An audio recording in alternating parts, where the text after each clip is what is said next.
সব কষ্টের অনুভূতি এক হয় না। কোনো কোনো কষ্ট না মানুষকে একদম পাল্টে দেয়।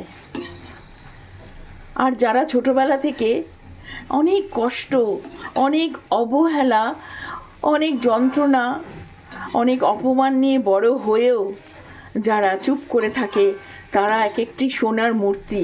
তাদেরকেই আমরা পেতে চাই। অভিজ্ঞতায় তারা যেন এক একটা মহিরুহু গাছের মতন আমাদের স্নেহ ভালোবাসায় ঢেকে রাখেন। কিন্তু কোথায় পাবো সেই মানুষ? কোথায় পাবো? আমরা সব সময় খুঁজছি সেই মানুষটাকে, যারা সহ্য করেও মুখ বন্ধ করে রেখেও আশীর্বাদ করে মানুষকে, ভালোবাসা দেয়, বুকে অসহ্য যন্ত্রণা নিয়েও যারা আগলে ধরে রাখে কাছের মানুষদের, ভালোবাসা দিয়ে শুধু নয়, আশীর্বাদ দিয়ে সমস্ত দিক দেখভাল করে যত্ন করে রেখে দেয়। আমরা কোথায় পাবো সেই মানুষগুলোকে?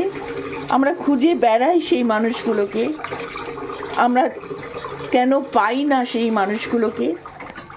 কেন পাই না?